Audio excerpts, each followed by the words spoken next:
Assalamualaikum warahmatullahi wabarakatuh. Kali ini kita akan membahas latihan soal TWK CPNS 2023 dan video ini video yang ke-48. Soal yang pertama. Pengaruh kemajemukan masyarakat terhadap kehidupan sosial menghasilkan dua proses, yaitu A. Persatuan dan kesatuan, B. Konflik dan integrasi, C. Interseksi dan konsolidasi, D. Asimilasi dan akomodasi, E. Konflik dan persatuan. Pengaruh kemajemukan masyarakat atau keberagaman masyarakat terhadap kehidupan sosial menghasilkan dua proses, yaitu. Oke, kita lihat pembahasannya. Konflik dan integrasi merupakan dua proses sosial yang senantiasa terjadi dalam kehidupan masyarakat. Konflik yang terjadi dalam masyarakat majemuk bukan berarti pertentangan yang mengarah pada perpecahan, melainkan perbedaan-perbedaan yang muncul sebagai akibat ikatan primordial, kemudian dicari titik temu di antara perbedaan-perbedaan tersebut, agar dapat mencapai suatu integrasi. Integrasi sebagai lawan dari konflik merupakan ikatan berdasarkan norma-norma yang berlaku, dimulai dari norma kelompok sebagai unsur yang mengatur atau tuntutan tingkah laku, sehingga integrasi nasional dapat tercapai apabila terdapat tuntutan tingkah laku yang disepakati bersama untuk mewujudkan kesatuan sebagai satu masyarakat yang besar atau bangsa. Jadi adanya kemajemukan masyarakat terhadap kehidupan sosial menghasilkan dua proses, yaitu konflik dan integrasi. Jawabannya adalah pilihan B. Lanjut soal nomor 2. Berkembangnya paham tradisional dalam kehidupan masyarakat yang majemuk seperti kelompok-kelompok masyarakat yang terbentuk karena kesamaan tempat kelahiran, suku, agama, keturunan merupakan gejala sosial yang menunjukkan A. Sekularisme, B. Etnosentrisme, C. Politik aliran, D. Organisasi kedaerahan, E. Primordialisme. Paham tradisional dalam kehidupan masyarakat yang majemuk seperti kelompok-kelompok masyarakat yang terbentuk karena kesamaan tempat kelahiran, suku, agama, keturunan merupakan gejala sosial yang menunjukkan. Ya, berikut pembahasannya. Kita harus tahu arti atau apa maksud dari masing-masing istilah pada 5 pilihan tersebut. Yang pertama adalah sekularisme. Sekularisme berhubungan dengan kata sekular yang berarti suatu hal yang bersifat duniawi atau kebendaan. Sekuler juga dimaknai sebagai suatu hal yang bukan bersifat keagamaan atau kerohanian. Jadi kalau sekuler ini bersifat duniawi atau kebendaan. Yang kedua, etnosentrisme merupakan sikap atau pandangan yang berpangkal kepada masyarakat dan kebudayaan sendiri. Biasanya, sikap etnosentrisme disertai dengan sikap dan pandangan yang meremehkan masyarakat dan kebudayaan lain. Yang ketiga, politik aliran, yaitu suatu gagasan yang digunakan demi mencapai tujuan dari masing-masing kelompok tertentu, dengan politik sebagai sarana yang digunakan. Yang keempat, organisasi kedaerahan merupakan salah satu contoh organisasi yang beraktivitas di bidang kedaerahan. Yang kelima, primordialisme, yaitu suatu perasaan-perasaan yang dimiliki oleh seseorang yang sangat menjunjung tinggi ikatan sosial yang berupa nilai-nilai, norma, dan kebiasaan-kebiasaan yang bersumber dari etnik, ras, tradisi, dan kebudayaan yang dibawa sejak seorang individu baru dilahirkan. Jadi, berdasarkan soal nomor 2, ini lebih mengarah ke primordialisme. Ya, jadi berkembangnya paham tradisional dalam kehidupan masyarakat yang majemuk seperti kelompok-kelompok masyarakat yang terbentuk karena kesamaan tempat kelahiran, suku, agama, keturunan merupakan gejala sosial yang menunjukkan primordialisme. Jawaban nomor 2 adalah pilihan E. Lanjut soal nomor 3. Yang merupakan sikap kritis yang harus dikembangkan untuk menjaga persatuan dan kesatuan dalam masyarakat multikultural ada pada nomor. Yang pertama, mengembangkan sikap toleransi terhadap nilai-nilai dan norma sosial yang berbeda-beda dari setiap anggota masyarakat, kelompok masyarakat yang ada. Yang kedua, menegakkan supremasi hukum. Yang ketiga, mengembangkan sikap Calvinisme melalui penghayatan wawasan berbangsa dan bernegara. Yang keempat, menyelesaikan semua konflik yang ada dengan cara kekerasan dan voting. Yang kelima, meninggalkan sikap primordialisme yang berlebihan. Yang ditanyakan adalah sikap kritis yang harus dikembangkan untuk menjaga persatuan dan kesatuan dalam masyarakat multikultural. Berikut pembahasannya. Beberapa sikap kritis yang harus kita kembangkan dalam menghadapi bentuk-bentuk konsekuensi sosial dari masyarakat multikultural diantaranya adalah yang pertama mengembangkan sikap toleransi, yang kedua meninggalkan sikap primordialisme, yang ketiga mengembangkan sikap nasionalisme, yang keempat menyelesaikan konflik secara akomodatif, yang kelima menegakkan fungsi hukum, yang keenam mengembangkan kesadaran peranan. Jadi di antara kelima pilihan ini yang merupakan sikap kritis yang harus dikembangkan untuk menjaga persatuan dan kesatuan. Yang pertama mengembangkan sikap toleransi terhadap nilai-nilai dan norma sosial yang berbeda-beda dari setiap anggota kelompok masyarakat yang ada, betul.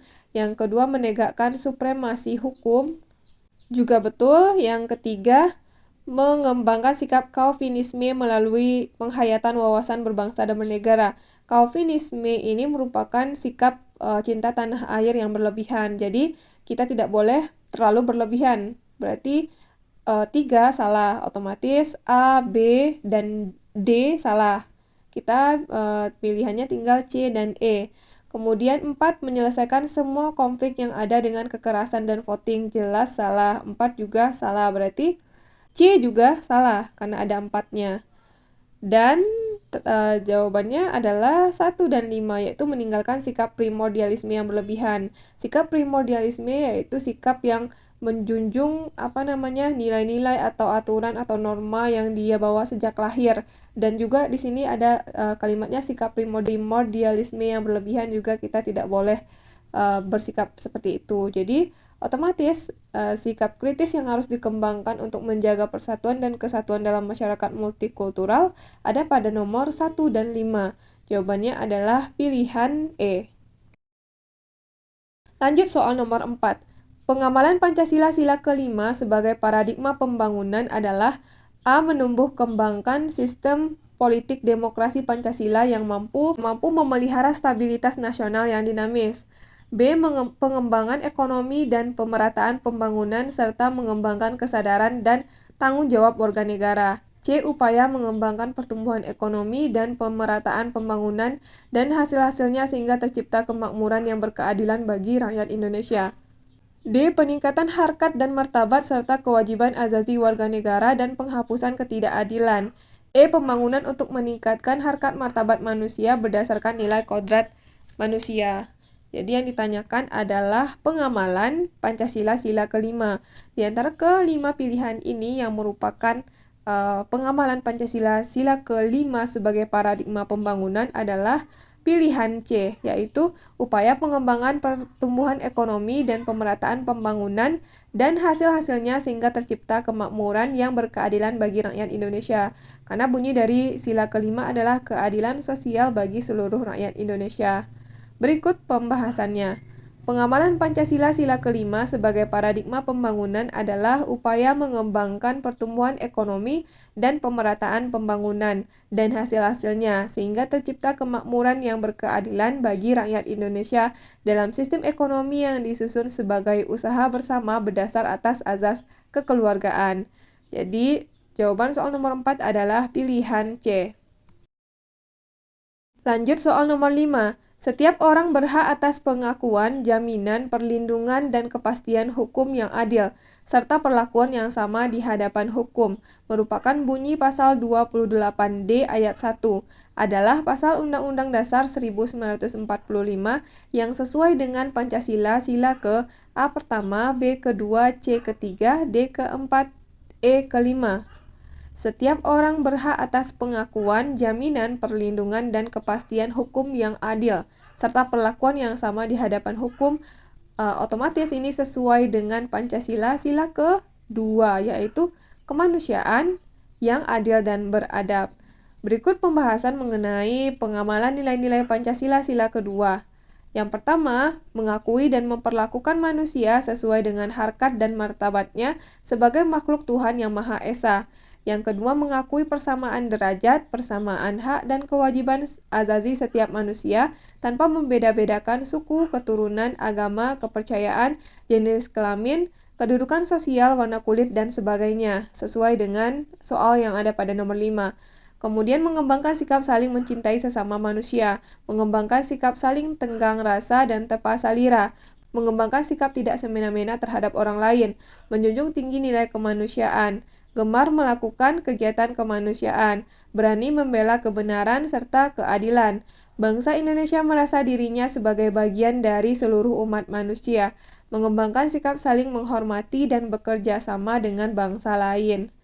Jadi, soal nomor 5, setiap orang berhak atas pengakuan, jaminan, perlindungan, dan kepastian hukum yang adil, serta perlakuan yang sama di hadapan hukum, merupakan bunyi pasal 28D ayat 1 dan sesuai dengan Pancasila sila kedua. Jawabannya adalah pilihan B. Lanjut soal nomor 6. Ada 4 pilar pedoman dan dasar negara dalam kehidupan bangsa Indonesia. Dari keempat pilar tersebut, yang menempati posisi teratas adalah A. Undang-Undang Dasar 1945, B. Pancasila, C. Undang-Undang Dasar Sementara atau UUDS, D. TAP MPR, E. Perpres. Dari keempat pilar yang menempati posisi teratas atau posisi yang pertama. Berikut pembahasan mengenai 4 pilar negara kebangsaan Indonesia. Yang pertama adalah Pancasila. Pancasila merupakan ideologi dasar negara Indonesia. Nama Pancasila sendiri berasal dari dua kata Sanskerta, yakni panca yang berarti 5 dan sila yang berarti prinsip atau asa. Pancasila sebagai ideologi dan dasar negara dalam kehidupan berbangsa dan bernegara masyarakat Indonesia dijadikan pedoman bagi pilar-pilar kebangsaan dan kenegaraan lainnya. Hal ini menjadikan sebab bagi Pancasila berada pada bagian teratas dari ketiga pilar lainnya. Nah, ini jawaban dari soal nomor 6. Jadi, Pancasila lah yang menempati posisi teratas dalam 4 pilar negara kebangsaan Indonesia. Kemudian yang kedua adalah Undang-Undang Dasar 1945. Pada 18 Agustus 1945, Panitia Persiapan Kemerdekaan Indonesia atau PPKI mengesahkan Undang-Undang Dasar sebagai Undang-Undang Dasar Republik Indonesia. Baru pada 29 Agustus 1945, Komite Nasional Indonesia Pusat mengukuhkan pengesahan Undang-Undang Dasar 1945. Yang ketiga, NKRI atau Negara Kesatuan Republik Indonesia yang berdiri dari Sabang sampai Merauke. NKRI berdiri sejak Proklamasi Kemerdekaan Indonesia pada 17 Agustus 1945 oleh Insinyur Soekarno dan Muhammad Hatta. NKRI menganut sistem republik dengan sistem desentralisasi. Hal itu sesuai dengan pasal 18 Undang-Undang Dasar 1945, di mana pemerintah daerah boleh menjalankan otonomi seluas-luasnya di luar bidang pemerintahan oleh undang-undang ditentukan sebagai urusan pemerintah pusat. Yang keempat, Bhinneka Tunggal Ika. Slogan tersebut memiliki gambaran yang sesuai dengan Indonesia yang terdiri dari berbagai pulau dari Sabang sampai Merauke. Walaupun terpisah, masyarakat merupakan satu kesatuan, yakni warga negara Indonesia. Jadi berdasarkan soal nomor 6, dari keempat pilar yang menempati posisi teratas adalah pilihan B, yaitu Pancasila. Lanjut soal nomor 7. Refleksi kritis dan rasional tentang Pancasila sebagai dasar negara dan kenyataan budaya bangsa dengan tujuan untuk mendapatkan pokok-pokok pengertiannya yang mendasar dan menyeluruh merupakan pengertian dari A. Filsafat Pancasila, B. Pandangan hidup Pancasila, C. Jiwa Pancasila, D. Ideologi Pancasila, E. Kepribadian Pancasila. Jadi, yang ditanyakan pada soal nomor 7, refleksi kritis dan rasional tentang Pancasila sebagai dasar negara dan kenyataan budaya bangsa dengan tujuan untuk mendapatkan pokok-pokok pengertiannya yang mendasar dan menyeluruh merupakan pengertian dari, jawabannya adalah pilihan A, yaitu filsafat Pancasila. Jadi, pengertian dari filsafat Pancasila adalah refleksi kritis dan rasional tentang Pancasila sebagai dasar negara dan kenyataan budaya bangsa dengan tujuan untuk mendapatkan pokok-pokok pengertiannya yang mendasar dan menyeluruh. Jawaban soal nomor 7 adalah pilihan A. Lanjut soal nomor 8. Agenda pokok sidang BPUPKI yang berlangsung dari tanggal 10 sampai 17 Juli 1945 membahas tentang A. Waktu dan tempat proklamasi, B. Dasar Negara Indonesia Merdeka, C. Pembaca teks proklamasi. D. Rancangan Undang-Undang Dasar dan pembukaannya. E. Pendirian PPKI. Agenda pokok sidang BPUPKI tanggal 10 sampai 17 Juli 1945 membahas tentang apa? Dari kelima pilihan ini jawabannya adalah pilihan D, yaitu Rancangan Undang-Undang Dasar dan pembukaannya. Berikut pembahasannya. Agenda pokok sidang BPUPKI yang berlangsung dari tanggal 10 sampai 17 Juli 1945 membahas tentang rencana pembuatan Undang-Undang Dasar 1945 dan pembukaannya.